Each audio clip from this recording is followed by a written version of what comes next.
use these vertical lines to have very clear ranges, very clear levels right here for yourself. And this is how we come to a very nice.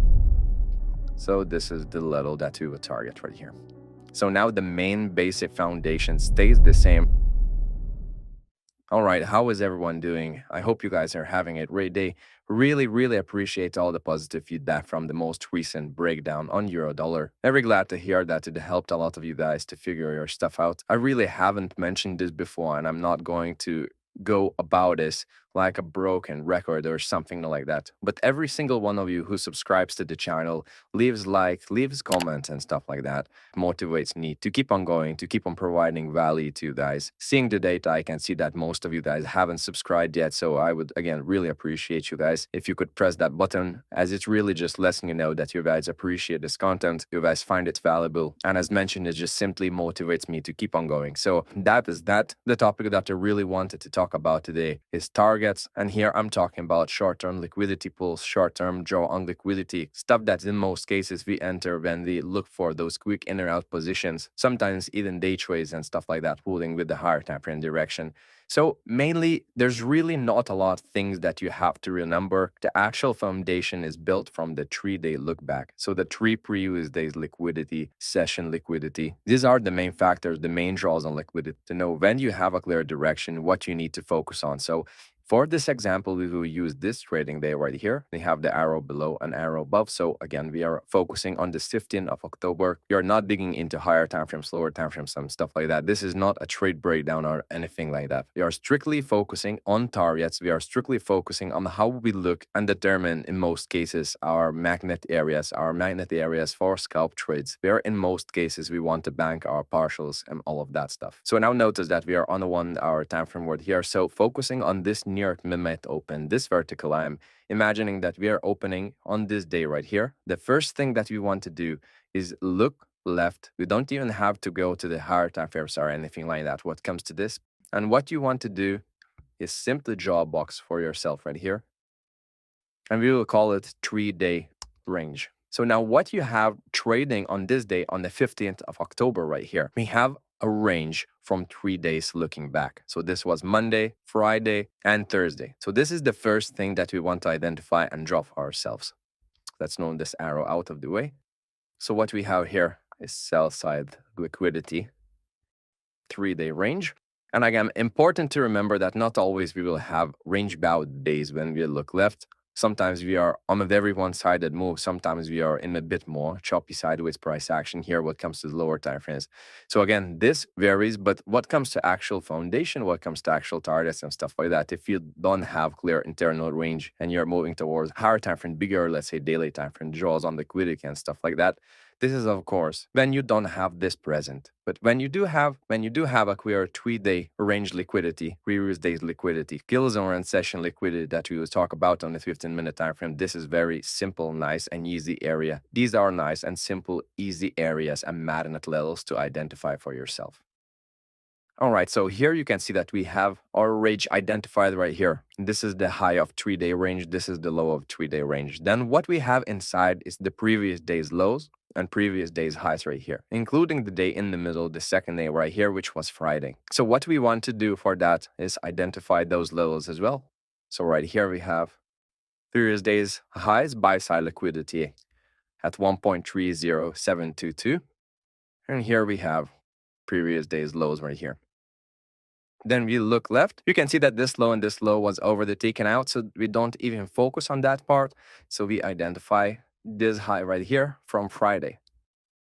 And here we can simply, to not get confused, mark it as Friday buy side liquidity at the exact price for it to be very clear. And you cannot even extend to this side right here. You can use these vertical lines to have very clear ranges, very clear levels right here for yourself. And this is how we come to a very nice and very clear range for this day when we open, when we decide our direction for on our scalp position to take place, when we notice that clear order flow on execution time frames getting in line within the 15-minute time frame, time of the day being on our side, etc. Again, not digging into all of the top-down analysis and stuff like that, imagining that, let's say for this day, we expected a bullish day to take place, we will soon drop on the 15-minute time frame. From a bigger perspective, these would be the areas to focus on. Previous day's highs being the nearest drawn liquidity, then we have Friday's buy side liquidity, as again this high right here formed on Friday. This could be any day. If let's say right here we are opening on Thursday, this would be Wednesday, this would be Tuesday, this would be Monday's liquidity and stuff like that.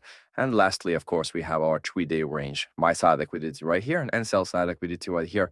But again, for example purposes, we need to pick a direction. So let's say on this day right here, we opened up expecting for a buy day to happen. We expected for a bullish day to happen right here. From a bigger perspective, these would be the levels that we would be targeting right here. So this would be 1, 2, and target 3 right here. So I hope you can see how this becomes a bit more mechanical what comes to those nearest draws on liquidity and stuff like that. All right, now dropping to the 15-minute time frame. All right, so on the 15-minute time frame, again, you're focusing on this trading day right here.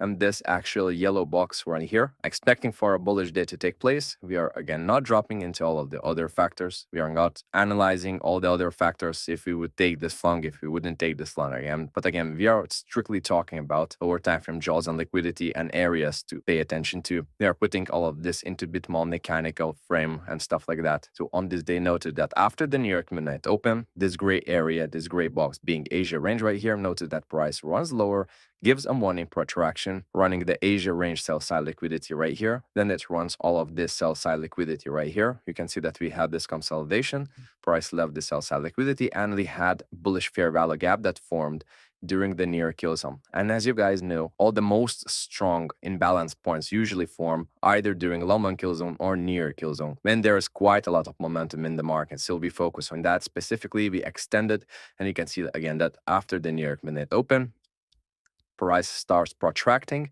then forms this long on kill zone low right here. The equilibrium point, what we have right here, was simply this range from this near kill zone low to the high right here. So in other words, we had this very unclear type of a range, but we can see that price dropped into the discount side right here.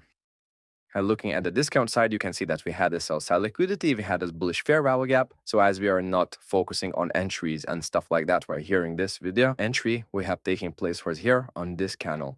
Let's delete this range. So for example purposes, again, let's say that we saw price take out this high here,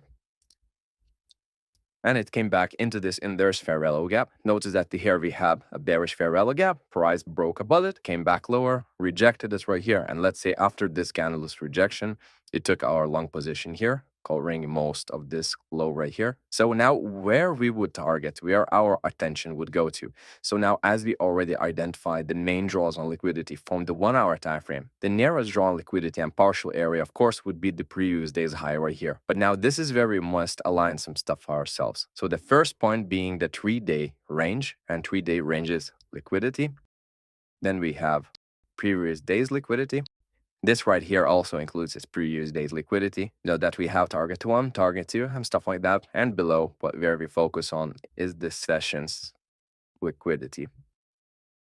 All right, so what does this mean? This means that we look left and we identify the main ranges and main sessions. So the first thing that we have, which is not yet taken out, is this Asia range buy side liquidity. So we mark that as our first.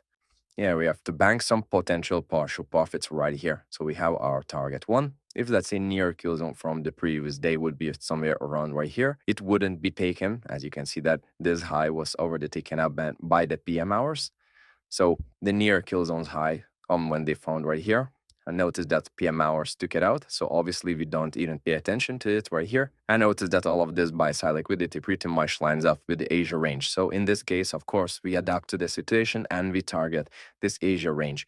The one target above being the long on kill zone buy side liquidity, which is also previous day's buy side liquidity. So of course, this is the level that we would have on our scopes right here. And obviously when they are very close one to each other, You don't have particularly to take partials from both areas. You can just take on one, let's say, previous day's buy-side liquidity, which is, again, above the session's liquidity. In other words, it has more liquidity resting right there. From that point, we'll look left, where our attention goes again. Our attention goes to the Friday's buy-side liquidity right here. I noted that on Friday, both the long band kill zone's buy-side liquidity and near kill zone's buy-side liquidity was already taken out.